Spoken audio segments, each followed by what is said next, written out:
শোনো না গো, আমাদের পশিডারি চ্যানেলটা সাবস্ক্রাইব করে পাশে থাকা বেল আইকনটি বাজিয়ে দিও প্লিজ। আর গল্পটি ভালো লাগলে অবশ্যই লাইক কমেন্ট শেয়ার করে দিও।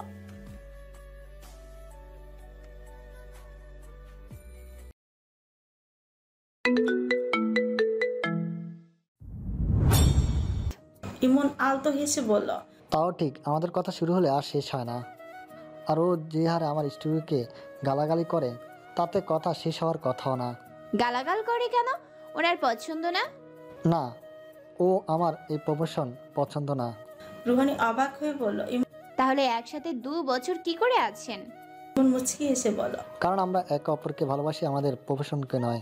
5 বছর সম্পর্কের পর আমাদের বিয়ে, 7 বছর আছে একসাথে, ভালোবাসার একটুও কমতি হয়নি। ভালোবাসাটাই সব, বাকি সব ম্যাটার করে না। দুইটা মানুষের যখন ভালোবাসাটা গভীর হয়, আশেপাশের জিনিস ম্যাটার করে না, বুঝলে? রুহানি কিছুই বুঝলো না। ইমনও বুঝতে পারলো রুহানি কিছুই বুঝেনি। বুঝতে হলে কাকে ভালোবাসতে হবে। রুহানি ক্যান্টিনে বসে নুডলস খাচ্ছে। ওর খুব খিদে পেয়েছে, কিন্তু নুডলস খুব ঝাল লাগছে, খেতে পাচ্ছে না। কিন্তু উপায় নেই, এটাই খেতে হবে, নয়তো না খেয়ে থাকতে হবে। কারণ ওকে সব হিসেব করে খরচ করতে হয়। বাইরে নাস্তা করার জন্য যে টাকা বরাদ্দ ছিল তার বেশি খরচ করা যাবে না। ফালাক দূরে দাঁড়িয়ে রুহানিকে দেখছে। ফালাক রুহানির সাথে কথা বলতে চায়, ওর সমস্যাগুলো, ওদের সাথে কি হয়েছে সবটা জানতে চায়। আর এটা একমাত্র রুহানি বলতে পারে। কিন্তু রুহানি তো ওকে দেখে রেগে যাবে, ফালাককে বলবে বলেও মনে হচ্ছে না। ফালাক চাইছে রুহানির সাথে শান্তিপূর্ণভাবে কথা বলতে। ফালাক রুহানির কাছে যেতে যেতে দেখলো ঝালের চোটে ওর চোখ দিয়ে পানি পড়ছে। রুহানি বারবার পানি খাচ্ছে, কিন্তু কমছে না। ফালাক দুটো আইসক্রিম নিয়ে রুহানির পাশে বসলো। রুহানি ফালাককে দেখেও কিছু বলল না। ফালাক ওর দিকে একটা আইসক্রিম বাড়িয়ে দিল। রুহানি মনে মনে বলছে নিবে না, কিন্তু ওর যে পরিমাণে ঝাল লাগছে তাতে যদি কেউ বিষ মিশিয়ে মিষ্টি কিছু দেয় সে খেয়ে নিবে। রুহানি ফালাকের হাত থেকে আইসক্রিম নিয়ে খেতে শুরু করে দিল। ঝাল কিছুটা কমেছে। এসব কেন খাচ্ছ? রুহানি ফ্রুকুচকে বলল, খাবারের অপমান করছো? রুহানি, তুমি ভালো করে জানো আমি খাবারের অপমান করছি না। আমি কি বলেছি তুমি বুঝতে পারছো? কারণ আমার খুব ক্ষুধা পেয়েছে, আর আমি ক্ষুধা সহ্য করতে পারি না। রুহানির কথা শুনে ফালাকের বুকটা মোচড় দিয়ে উঠল। ফালাক আকুতি নিয়ে বলল, আমাকে একসেপ্ট করে কেন নিচ্ছ না? রুহানি ফালাকের দিকে অবাক চোখে তাকালো, তারপর বলল, মানে মানে কি? আমি তোমার প্রপোজাল অ্যাকসেপ্ট করে নিলে ভালো ভালো খেতে পারবো? আমি ভালো খাওয়ার জন্য তোমার প্রেমের প্রস্তাব অ্যাকসেপ্ট করে নেব? সিরিয়াসলি? আমি মরে যাব তবুও নিজেকে নিজের আত্মসম্মান বিসর্জন দিব না। ফালাক কিছু বোঝাতে চাইলো, আর ব্যাপারটা কোন দিকে চলে গেল। রুহানি, আমি এটা বলতে চাইনি, তুমি ভুল বুঝছো। আপনার আইসক্রিমের টাকা আমি দিয়ে দেব, এখন এখান থেকে চলে যান, আমাকে খেতে দিন। ফালাক রাগ দেখিয়ে উঠে দাঁড়ালো।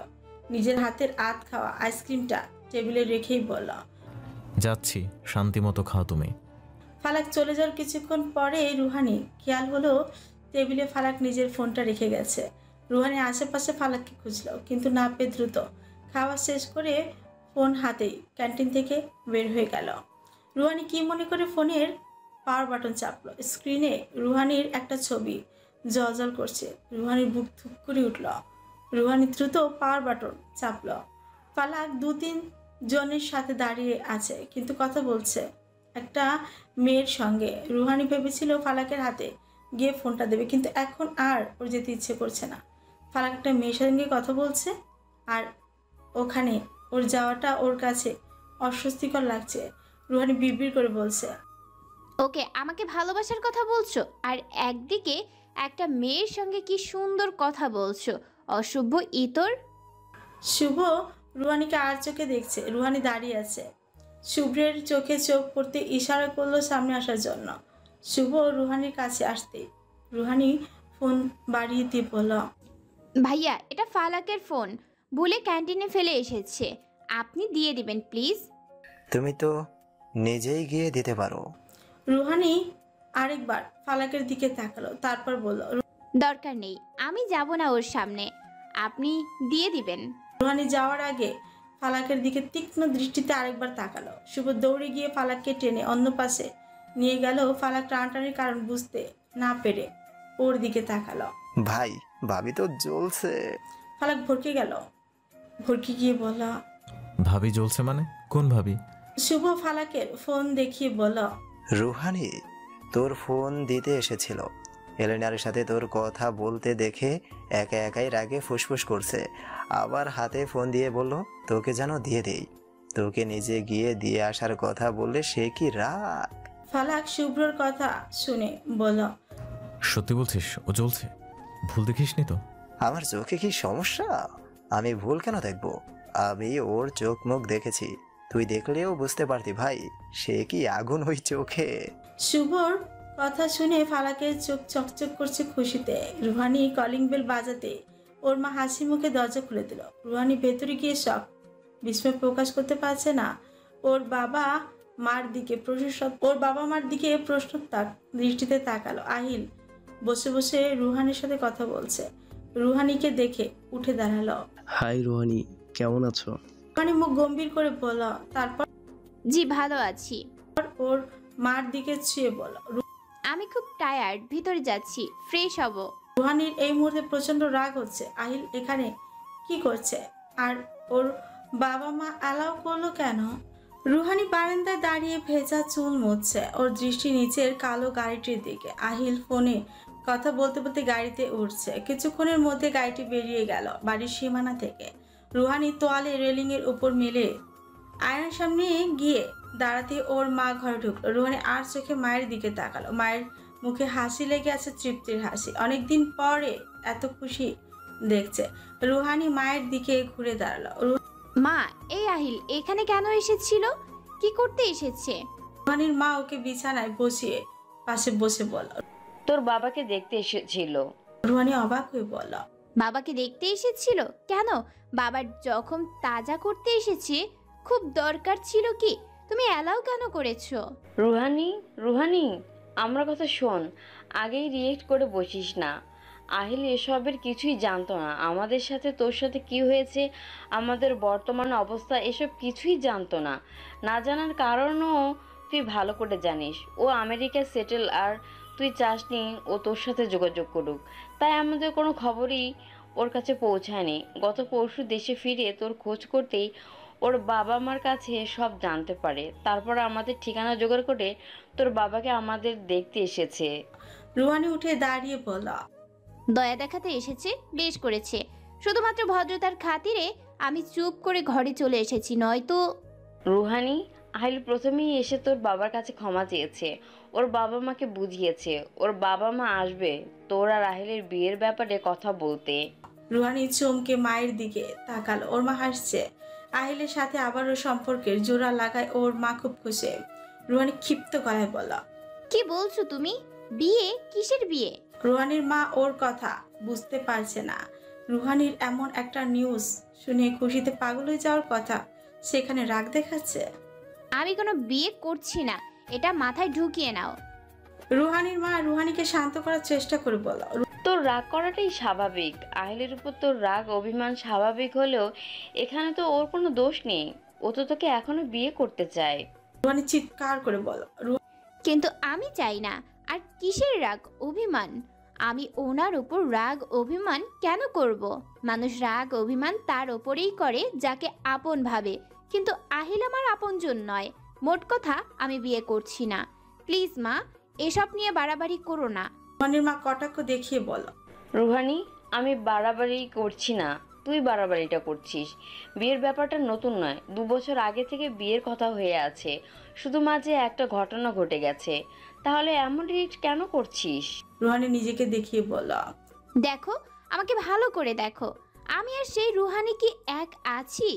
পুরনো আমিটাই যখন নেই, তখন পুরনো কথা বলে কি লাভ? রুহানির কথা শুনে ওর মায়ের চোখে পানি চলে এলো। রুহানি, বিয়েটা হলে সব ঠিক হয়ে যাবে। তুই অনেক ভালো থাকবি, আর তোকে কষ্ট করতে হবে না। রুহানি শুকনো এসে বলল। কষ্টকে আমি আর ভয় পাই না। আমি আমার জীবনের লক্ষ্য স্থির করে নিয়েছি মা। বিয়ের কথা ভুলে যাও, সেই স্বপ্ন আমার আর নেই। আমি তোমাদের সাথেই সারা জীবন থাকতে চাই। তুই কি ভাবছিস বলতো? তোর বাবা উপার্জন অক্ষম, তুই সংসারের হাল ধরেছিস, তোর ইনকামে সংসার চলছে, তাই তোকে আমরা বিয়ে দেব না? তোকে সারা জীবন নিজেদের কাছে রেখে দেব তোর ইনকাম খাওয়ার জন্য? তুই যদি এটা ভেবে থাকিস তবে ভুল, তোকে অবশ্যই বিয়ে দিতাম। হয়তো তোর যোগ্যতা অনুযায়ী শ্বশুর বাড়ি তোকে পাঠাতে পারতাম না, কিন্তু বিয়ে তো দিতেই হতো। আজ যখন আহিল নিজে এসেছে, ওকে পায়ে ঠেলে কেন দেব? এমন সুযোগ আর দুবার আসবে না। আমাদের যা অবস্থা, ভালো ঘর থেকে বিয়ের প্রস্তাব আসবে না। রুহানি, অবুঝ হোস না, বোঝার চেষ্টা কর। এ নিয়ে আর কথা বলবি না। আহিলের বাবা মা আসলে যত দ্রুত সম্ভব তোর বিয়ে দিয়ে দেব। রুহানি বিস্ময় নিয়ে ওর মায়ের দিকে তাকালো, তারপর বলল, আমি চলে গেলে তোমাদের কি হবে? সংসার চলবে কি করে? আর বাবার ওষুধ কিভাবে বলছো মা? রুহানির মা দৃষ্টি নামিয়ে বলল, রুহানির মা, ওসব তোকে ভাবতে হবে না, ব্যবস্থা একটা হয়ে যাবে। রুহানি ওর মাকে পর্যবেক্ষণ করে শক্ত কণ্ঠে বলল, হয়ে যাবে, না হয়ে গেছে। আহিল কোনো টেনশন করতে না করেছে, তাই না? রুহানির মা কিছু বলছে না, চুপ করে আছে। রুহানি পা এলিয়ে দিয়ে বসে বলল, এই দিনের জন্য এত কষ্ট সহ্য করেছি, আমাকে বেঁচে দিচ্ছ? রুহানির মায়ের যেন রক্ত মাথায় উঠে গেল। রুহানিকে সজোরে একটা থাপ্পড় মেরে বলল, তুই কি পণ্য যে তোকে বেঁচে দেব? না খেয়ে মরে গেলেও কোনো বাবা মা নিজের মেয়েকে বেঁচে দেয় না। যারা দেয় তারা বাবা মা না। আইল যথেষ্ট ভালো ছেলে, তোর জন্য একদম পারফেক্ট। খুব সুখে থাকবি। তুই না চাইলেও তোকে এই বিয়ে করতে হবে। রুহানির মা দরজা পর্যন্ত গিয়ে থেমে গেল। পেছনে ঘুরে রুহানির দিকে তাকালো। রুহানি কাঁদছে। রুহানিকে উদ্দেশ্য করে বলল, আর হ্যাঁ, ভিখারি নই যে মেয়ের জামাই টাকায় খাবো। আহিল বলেছে বিজনেসটা দাঁড় করাতে সাহায্য করবে, তারপর না হয় ওর টাকা ফেরত দিয়ে দেব। ছেলেটা যথেষ্ট বুদ্ধিমান, বুঝতে পেরেছে হাত পেতে টাকা নেব না। এটুকু তো মেয়ের জামাইয়ের উপর অধিকার থাকে, সে সীমা কখনো লঙ্ঘন করব না। তারপর ঠাস করে দরজা বন্ধ করে চলে গেল। রুহানি শব্দ করে কেঁদে দিল। এদের জন্য আমি এতদিন এত কষ্ট সহ্য করেছি, এদের জন্য নিজের জীবনের স্বাদ, আহ্লাদ, স্বপ্ন সব বিসর্জন দিতে চেয়েছি। যাদের জন্য এত কিছু করলাম, আজ তাদের কাছে আমার মতামতের কোনো মূল্য নেই। আহিল এখন সব। এতদিন কোথায় ছিল? যখন প্রয়োজন ছিল তখন তো আসেনি। আমি বলেছিলাম আমার সাথে যোগাযোগ না করতে, তার মানে তো এই নয় যে আমার কোনো খোঁজ রাখবে না। এত কষ্টের পর আজ যখন সব গুছিয়ে নিয়েছি, তখন সব তছনছ করতে চলে এসেছে। রুহানি শ্বাস আটকে আসছে, কান্নাটা দুর্বিষহ হয়ে উঠেছে। শান্তিতে কাঁদতেও পারে না, বুকে চাপ লাগে, দম বন্ধ হয়ে আসে। রুহানির পিপাসা পেয়েছে খুব, পানি খাওয়া দরকার, শ্বাসকষ্ট হচ্ছে। রুহানকে ডাকার চেষ্টা করে উঠে দরজা খুলতেই রুহানকে ড্রয়িং রুমে টিভি দেখতে দেখলো। রুহান দরজা খোলার শব্দ পেছনে ঘুরে রুহানির অবস্থা দেখে দৌড়ে আসে। রুহান ভার্ত কণ্ঠে বলে, আপু কি হয়েছে, এমন করছো কেন? রুহানিকে বসে দ্রুত পানি নিয়ে এগিয়ে এলো। রুহানিকে পানি খাওয়াতেই রুহানি ধীরে ধীরে স্বাভাবিক হতে লাগলো। রুহানিকে স্বাভাবিক হতে দেখে রুহান বলল, আবার এই ঘটনা কেন ঘটলো আপু? রুহানি চোখের পানি মুছে বলল, কেঁদেছিলাম তাই। বাবাকে আর মাকে কিছু বলার দরকার নেই। কেঁদেছি জানলে নানা প্রশ্ন করবে। কাঁদছো কেন আপু? প্রশ্ন তাহলে শুরুই করে দিলি। রুহান ওর চোখের দিকে একবার চেয়ে চোখ নামিয়ে বলল, সরি আপু। রুহানির মন খারাপ করে নুসা আর রনকের সাথে বসে আছে। রুহানি চুপচাপ কফি খাচ্ছে। নুসা রনকের দিকে তাকে ইশারায় জিজ্ঞেস করলো রুহানির মুড অফ কেন। রনক ইশারায় বললেও জানে না। নুসা তাই বাধ্য হয়ে জিজ্ঞেস করলো, রুহানি মুড অফ কেন? রুহানির মন খারাপ করে বলল। আরেক মুসিবত এসে ভিড় করেছে। নুসা আবার প্রশ্ন করলো, নুসা কি না কে? আহিল। আহিল আমাদের বাড়িতে এসেছিল। আমার তো ইচ্ছে করছিল ওকে মেরে দেই। অস্পষ্ট স্বরে বলল, আহিল এতদিন পর? আমার সুখের জীবন নষ্ট করতে এসেছে। আগামীকাল দেখা করবে, দেখি কি বলে। আমি এখন উঠি, রাতে ইনস্টিটিউটের ফাংশন আছে, আমাকে যেতে হবে। রুহানি উঠে দাঁড়াতেই দূরে ফালাককে দেখতে পেল। ফালাকের চোখে চোখ পড়তে মুচকি হাসল। রুহানি বই দিয়ে নিজেকে আড়াল করে বাইরে বের হচ্ছে। ফালাক রুহানির কাছে না এসে ওখানে দাঁড়িয়ে রইল। রাত 11টা। প্রোগ্রাম শেষ হওয়ার নামই নেই। রুহানির বারবার ঘড়ি দেখছে। ওর বাসা থেকেও ফোন আসছে, কিন্তু ওর স্যার না বলা পর্যন্ত যেতে পারবে না। অ্যাসিস্ট্যান্ট, তাই সব জায়গায় সব কাজে অ্যাসিস্ট করতে হবে। রুহানিকে বারবার ঘড়ি দেখতে দেখে ইমন বলল, ইনি প্রবলেম রোহানি? জি স্যার, কত রাত হয়ে গেছে, বাসা থেকে ফোন আসতেছে বারবার। মাকে বলার পরেও বুঝতে চাইছে না, টেনশন করছে। ঠিক আছে, তুমি তাহলে চলে যাও, আমি ম্যানেজ করে নিব। রুহানি খুশি হয়ে বলল। ধন্যবাদ স্যার। রুহানি আজ গাড়িও নিয়ে আসেনি, গাড়িতে তেল নেই, আর তেল কিনতে টাকা লাগবে, তাই গাড়ি ছাড়াই এসেছে। একটা রিক্সা পেয়ে গেলেই হলো, কিন্তু অনেকক্ষণ যাবৎ দাঁড়িয়ে থাকার পরও রিক্সা, অটো কিছুই পাচ্ছে না। রুহানি স্ট্যান্ডের দিকে এগিয়ে গেল। স্ট্যান্ডে এসে আরেক বিপদে পড়ল। নীরব নিস্তব্ধ জায়গা, মানুষজন কিছুই নেই, গা ছমছমে পরিবেশ। এই অন্ধকারে রুহানি অনেক ভয় লাগছে। রুহানি ফোনের টর্চ জ্বালিয়ে হেঁটে যাচ্ছে সামনের দিকে, আর মনে মনে দোয়া দূরত পড়ছে। সাহসা করে গাড়ি ছুটে যাচ্ছে লম্বা সময়ের ব্যবধানে, যা রুহানির ভয় বাড়িয়ে দিচ্ছে। একটা গাড়ি ধীরে ধীরে ওর পেছন আসছে। রুহানি অনেকক্ষণ ধরে এই ব্যাপারটা খেয়াল করেছে। পেছনে না দেখে দ্রুত পা চালাচ্ছে। ওর গতির সাথে গাড়ির গতিও বাড়ছে। রুহানির সারা শরীরে কম্পন অনুভূত হচ্ছে, হৃৎপিণ্ডের গতি দ্রুত চলেছে, ভয় কুকড়ে যাচ্ছে। হঠাৎ করে ওর পেছনে পায়ের আওয়াজ শোনা যায়। একটা কণ্ঠে নিজের নাম শুনে বুক ধুকপুক করে উঠলেও থেমে পেছনে ঘুরে রুহানি পেছনে মানুষটাকে দেখে সাহস পায়। দুপা সেদিকে এগিয়ে গিয়ে বলল, তুমি এখানে কি করছো? তুমি আমাকে ইচ্ছে করে ভয় দেখাচ্ছিলে? ফালাক মুখ ইনোসেন্ট করে বলল, আমি তোমাকে কখন ভয় দেখালাম? তুমি একা একা এই রাস্তা দিয়ে হাঁটছো, তাই এলাম। রুহানি আর কিছু বলল না। ফালাক শক্ত কণ্ঠে বলল, এত রাতে একা একা এই নিরিবিলি অন্ধকার রাস্তা দিয়ে হাঁটছো কেন? জানো না এই রাস্তাটা ভালো না? রুহানি মনে মনে বলছে, কিছু করার নেই, রিস্ক নিয়েই জীবন চালাতে হয় আমাদের। জীবন বাঁচানোর জন্য জীবনকেই বিপদে ফেলতে হয়।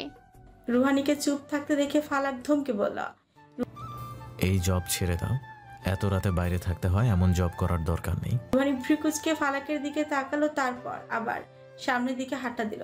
ফালাক ওর পেছন পেছন যেতে যেতে বলল, কোথায় যাচ্ছ তুমি? থামো বলছি। আমি বাসায় যাচ্ছি, আমার পেছনে আসবে না। আমি তোমাকে দিয়ে আসবো। এত রাতে একা একা তোমার যেতে হবে না, আমার গাড়িতে আসো। দরকার নেই, আমি যেতে পারবো, কারো সাহায্যের প্রয়োজন নেই। ফালাক রুহানিকে থামানোর জন্য মিথ্যে বলল, যাও, সামনে গাঁজাখোরদের আড্ডাখানা, ওদের সাথে গিয়ে আড্ডা দাও, দেখবে কত সুন্দর ভাষায় তোমার সাথে কথা বলে। রুহানি ফালাকের কথা শুনে ভয় পেয়ে দাঁড়িয়ে যায়। তারপর পেছনে ঘুরে ফালাকের দিকে ভয়ার্ত দৃষ্টিতে চেয়ে বলল, সত্যি কি তাই? বিশ্বাস না হলে আরো 10 মিনিট হেঁটে দেখো। আমি যাচ্ছি, টাটা, আমার কাজ আছে। রুহানি ফালাকের কাছে এসে বলল, একটা মেয়েকে এভাবে ফেলে চলে যাচ্ছেন, মানবতা বলে কিছু নেই? যাক বাবা, এখন আমার দোষ? আমি তো বলেছিলাম, তুমিই শোনোনি। রুহানি ফালাকের সাথে কথা না বাড়িয়ে গাড়ির দরজা খুলে উঠে বসে। হালকা আলোয় ফালাকের হাস্যজ্জ্বল মুখটা স্পষ্ট বুঝে যাচ্ছে। রুহানি ডাউট হচ্ছে, ফালাক মিটমিট করে হাসছে কেন? আপনি এই রাস্তায় কি করছিলেন? আপনার বাসা অফিস কোনোটাই এদিকে না, তবে কি করছিলেন? তোমাকে ফলো করছিলাম। কি এটা বলবো আশা করছিলে? আমার কি আর কাজ নাই? আমি একজনের সাথে মিট করতে আসছিলাম, তোমাকে দেখলাম ভয়ে ভয়ে হাঁটছো, তাই লিফট দিতে চাইলাম। রুহানি ফালাকের কথা শুনে মুখ অন্যদিকে ঘুরিয়ে নিল। ফালাক আর চোখে রুহানিকে দেখছে। আহিল রেস্টুরেন্টে বসে আছে, 2 কাপ কফি শেষ করে তৃতীয় বারের মতো কফিতে চামচ নাড়ছে আর বারবার দরজার দিকে তাকাচ্ছে। অধীর আগ্রহে রুহানির জন্য অপেক্ষা করছে। আহিল চামচ রেখে হাত ঘড়িতে সময় দেখল, অলরেডি 35 মিনিট চলে গেছে, কিন্তু রুহানির আসার নাম নেই। কল করেও পাচ্ছে না, ফোন সুইচ অফ বলছে। আহিল আবারও রুহানির নাম্বারে ডায়াল করলো, কিন্তু কর্কশ কণ্ঠে একজন মহিলা বারবার একই কথা বলায় আহিল বেশ বিরক্ত হলো। রুহানি দরজার সামনে এসে টেবিলে আহিলকে দেখতে পেল, দাঁড়িয়ে মুচকি এসে ভেতরে গেল। রুহানি হন্তদন্ত হয়ে এমনভাবে ভেতরে ঢুকলো যেন এক প্রকার দৌড়ে এসেছে। আহিল রুহানিকে দেখে স্বস্তি নিঃশ্বাস নিল। রুহানি চেয়ার টেনে বসে নেকামো করে পড়ল, সরি, একটু লেট হয়ে গেল, আসলে কত জ্যাম ছিল। আহিল মুচকি এসে পড়ল, ইটস ওকে, তেমন লেট হয়নি। রুহানি মনে মনে বলছে। প্রায় 40 মিনিট লেট করেছি, তবুও বলছে তেমন লেট হয়নি। ন্যাকা। কি খাবে বলো? আমার কিছু খাওয়ার ইচ্ছে নেই, তবে কফি খেতে পারি। আচ্ছা, অর্ডার করছি। আহিল কফির অর্ডার করে দিল। রুহানি চুপ করে বসে আছে। আহিল ওর দিকে চেয়ে আছে। রুহানির কেমন অস্বস্তি লাগছে, তাই মাথা নিচু করে বসে আছে। নখ দিয়ে নখ করছে, দুজনেই চোখ। আহিল নীরবতা ভেঙে বলল, তুমি কি আমার উপর রেগে আছো? রুহানি চোখ তুলে বলল। কেন বলুন তো? আহিল ছোট্ট করে শ্বাস ফেলে বলল, আমি জানি তুমি আমার উপর অসন্তুষ্ট। এই যে আমার সাথে ঠিকমতো কথাও বলছো না। ওই দিন তোমাদের বাড়িতে গেলাম, সেই দিনও কথা বললে না। আমি তোমাদের বাড়িতে গিয়েছি, কিন্তু তোমার মধ্যে কোনো উচ্ছলতা নেই। চুপচাপ নিজের রুমে চলে গেলে, তারপর আর বের হলে না। রুহানি তাচ্ছিল এসে বলল, উচ্ছলতা প্রকাশ করার মতো কথা কি ছিল? উচ্ছলতা প্রকাশ করার মতো কি করেছেন? আহিল থমকে গেল, তারপর নিজেকে সামলে বলল, তুমি তোমার পরিবার অনেক খারাপ সিচুয়েশনের মধ্য দিয়ে গিয়েছো। সেই সময় আমার তোমার পাশে থাকা উচিত ছিল, কিন্তু আমি থাকতে পারিনি। রোহানি, আমি এসবের কিচ্ছু জানতে পারিনি। আমি যখন জানতে পেরেছি তখন জাস্ট স্তব্ধ হয়ে গেছি। কিছু ভাবতে পারছিলাম না। অনেক কষ্ট হচ্ছিল, আফসোস হচ্ছিল। তবুও তোমার আমার উপর রাগ অভিমান করাটা স্বাভাবিক। আমি আপনার উপর রাগ অভিমান কিছুই করিনি। যখন আমাদের নিজের লোক পেছন থেকে ছুরি মেরেছে, সেখানে তো আপনার কিংবা আপনার পরিবারের সাথে আমাদের তেমন সম্পর্ক গড়ে ওঠেনি। হ্যাঁ, একটা সম্পর্ক গড়ার কথা ছিল, কিন্তু হয়নি। হয়নি, হবে। রোহানি, আমি সর্বোচ্চ চেষ্টা করব সব ঠিক করার। আমার উপর ভরসা রাখো। আহিলের কথা শেষ হতেই কফি চলে এলো। রুহানি কোনো উত্তর দিতে পারল না। রুহানি কফিটা হাতে নিয়ে এক চুমুক দিল। অপেক্ষা করছে সঠিক সময়। রুহানি কিছু বলতে চাইলে সেটা আহিল খেয়াল করেছে। রোহানি, যা বলতে চাও নির্দ্বিধায় বলতে পারো। রুহানি আহিলের চোখের দিকে তাকালো, দীর্ঘশ্বাস ছেড়ে বলল, আমি এই কয়েক মাসে জীবনের অনেক কঠিন সময় দেখেছি। জীবন কি বুঝতে পারছি। যা কখনো করি নাই তাই করেছি। ভেঙে চুরমার হয়ে গেছি। এতটা খণ্ড তৈরি হয়েছে, নিজেকে খুঁজতে পাইনি। পুরনো রুহানি কোথায় হারিয়ে গেছে? সেই আমি আর নেই। তাই আমার স্বপ্নগুলো আগের মতো নেই। আমার সবটা জুড়ে এখন আমার পরিবার। তাই আমি বিয়ে করতে চাই না। রুহানির শেষ লাইন শুনে আহিল স্তব্ধ হয়ে রইল। রুহানি চোখ তুলে আহিলের দিকে তাকালো। আহিলের চোখগুলো যেন থমকে গেছে। আহিল নিজেকে স্বাভাবিক করে বলে, ঠোক গিলে বলল, তুমি যে পরিস্থিতির মধ্য দিয়ে গিয়েছো আর এখন যে পরিস্থিতিতে আছো, তাতে তোমার এমন ভাবনাটা স্বাভাবিক। কিন্তু এখানে আমার দোষটা কোথায়? রোহানি, তুমি বর্তমান অবস্থা ভাবছো, ভবিষ্যৎ ভাবছো না। সব সময় পরিস্থিতি এক থাকবে না। তাই প্লিজ এইসব বলো না। আমার বাবা মা খুব শীঘ্রই তোমাদের বাসায় যাবে, বিয়ের তারিখ নিয়ে। আহিল রুহানিকে গেটের সামনে নামিয়ে দিতেই রুহানি ভেতরে গিয়ে দাঁড়ালো। আহিল যাওয়ার জন্য কিছুক্ষণ পরেই রুহানি বাইরে বের হলো। রুহানি বাড়িতে যেতে ইচ্ছে করছে না।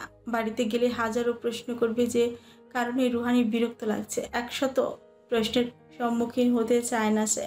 রুহানি রাস্তা দিয়ে হাঁটছে। সন্ধ্যা নেমে আসছে, তাই রাস্তা অন্য সময় চেয়ে যথেষ্ট নীরব। হালকা বাতাস বইছে। রুহানির জামার সাথে খোলা চুলগুলো উঠছে। রুহানি চুল বেঁধে নিয়ে ধীরে ধীরে হাঁটছে।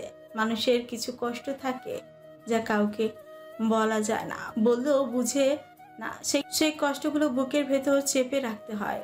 তা একান্তই ব্যক্তিগত কষ্ট। রুহানি যেন সেই কষ্টগুলো স্নিগ্ধ বাতাসের সাথে উড়িয়ে দিচ্ছে। রুহানি ফুটপাতের উপর গিয়ে বসলো। আনমনে কিছু ভাবছে। আহিলকে বিয়ে করার ব্যাপারটা ওর মন মানছে না। রুহানি একা একা বসে আছে। সময়ের মতো বয়ে চলেছে। হঠাৎ পায়ের শব্দ পেয়ে হুড়মুড়িয়ে দাঁড়িয়ে গেল ও। ফালাক চোখ লাল করে দাঁড়িয়ে আছে। ওর চোখগুলো যেন জ্বলন্ত আগুনের লিলিহান শিখা। চুলগুলো এলোমেলো, কেমন বিধ্বস্ত লাগছে। ঘন ঘন নিঃশ্বাস নিচ্ছে। মনে হচ্ছে ওর সামনে ওর চিরশত্রু দাঁড়িয়ে আছে, যাকে খুন করতে এসেছে। রুহানি ফালাকের অবস্থা দেখে ভেতরে ভেতরে ভয় পেলেও দুপা এগিয়ে জিজ্ঞেস করতে গেলে কি হয়েছে, কিন্তু তার আগেই ফালাক রুহানির কপালে পিস্তল ঠেকালো। রুহানি স্থির হয়ে দাঁড়িয়ে গেল। নড়তে পারছে না, কিছু বলতেও পারছে না। কথাগুলো গলায় আটকে আছে, বের হচ্ছে না, শুধু ঢোক গিলছে। কপালে চিকন ঘামের রেখা ফুটে উঠেছে। চোখ বন্ধ করে নিল ফালাক। রুহানির কপালে আরেকটু শক্ত করে ধরে ভাঙা গলায় বলল, কেন রুহানি, কেন? এত বড় ধোকা কেন দিলে? আমার অপরাধটা কোথায় ছিল? রুহানি স্থিরভাবে দাঁড়িয়ে কাপা গলায় বলল। কি করেছি আমি? ফালাক রুহানির কথা শুনে ক্ষেপে ওকে রাস্তার ধারে দেয়ালে চেপে ধরে বলল। আবার বলছো কি করেছো? তুমি জানো না কি করেছো? তুমি কি ভেবেছো আমি তোমার কোনো খোঁজ রাখি না? রুহানি তখন মাথায় একটা কথাই এলো, ফালাক হয়তো আহিলের কথা জেনে গেছে। আমাকে কুকুরের মতো তোমার পেছনে ঘুরিয়েছো, কাউকে কখনো ভালোবাসবে না, বিয়ে করবে না, এসব বলে অ্যাভয়েড করেছো। আমি সারাক্ষণ চেষ্টা করে গেছি তোমার মনে আমার জন্য অনুভূতি তৈরি করার জন্য, আর তুমি তলে তলে অন্য একজনকে নিয়ে সংসার করার স্বপ্ন মনে যাচ্ছ। কেন করলে এটা তুমি? তুমি যদি বলতে ফালাক আমি অন্য কাউকে ভালোবাসি, বিয়ে করব, তাহলে কষ্ট হলেও মেনে নিতাম। কিন্তু তুমি এতদিন আমার সাথে যা করলে আমি কি তা কি করে ভুলবো? তোমার প্রতি রোজ একটু একটু যে ভালোবাসা বেড়েছে তার কি করব? ফালাক কাঁদতে কাঁদতে রুহানির কপাল থেকে পিস্তল ছড়িয়ে নিল। রুহানি চোখ খুলে ফালাকের দিকে তাকালো। ফালাক চোখের পানি মুছছে। ফালাক, আমি মিথ্যা কিছু বলিনি। তখন ওর সাথে আমার কোনো সম্পর্ক ছিল না, আর এখনো নেই। আহিলের সাথে ফ্যামিলি থেকে বিয়ের কথাবার্তা হচ্ছে। ফালাক রুহানির দিকে চেয়ে শক্ত কণ্ঠে বলল। মানলাম তখন কিছু ছিল না, কিন্তু বলেছিলে তো বিয়ে করবে না কোনোদিন। তাহলে এখন কেন ফ্যামিলির কথা বিয়ে করতে রাজি হলে? আমি তো তোমাকে বিয়ের কথা বলেছিলামই, তখন আমাকে কেন রিজেক্ট করলে? উত্তর দাও রুহানি। রুহানি মাথা নিচু করে বলল। বিয়ে তো আমি এখনো করতে চাই না, কিন্তু ফ্যামিলির কথা ভেবে হয়তো বিয়েটা আমাকে করতে হবে। ফালাক রুহানির কথা শুনে হেসে ফেলল। আকাশ বাতাস কাঁপিয়ে হাসছে। রুহানি বিস্ময় নিয়ে ফালাকের দিকে চেয়ে আছে। ফালাক হাসি থামিয়ে বলল। আহিল নাম করা ব্যবসায়ী, একবার বিয়ে করে নিলে তোমার পাশাপাশি তোমার ফ্যামিলির লাইফ সেট। তাই তো তোমার আর তোমার ফ্যামিলির বিয়ের জন্য এত তোড়জোড়। টাকার জন্য, সুখ শান্তির জন্য, আত্মসম্মান নিয়ে না বড্ড বড়াই করতে। আজ কি হলো রুহানি? টাকার কাছে হেরে গেল তোমার আত্মসম্মান। যদি টাকাই ইস্যু হয় তবে আমাকে বলতো রুহানি, তোমার জন্য সব ছেড়ে দিতাম। ফালাক, তুমি এসব কথা কি করে বলছো? টাকার কাছে আমি নিজেকে বিক্রি করে দিচ্ছি? ফালাক চেঁচিয়ে বলল। হ্যাঁ, টাকার কাছে তুমি নিজেকে বিক্রি করে দিয়েছো। টাকার জন্য তুমি হুট করে বিয়ের প্রতি পজিটিভ ধারণা এনে ফেলেছো। ভাবা যায়? তোমাকে আমি সবার চেয়ে আলাদা ভেবেছিলাম, বাট তুমি টাকার জন্য যে কোনো কাজ করতে পারো, নাচতে পারো, যে কারোর সাথে থাকতেও পারো। রুহানি ফালাকের কথা শুনে চোখ বন্ধ করে নিল।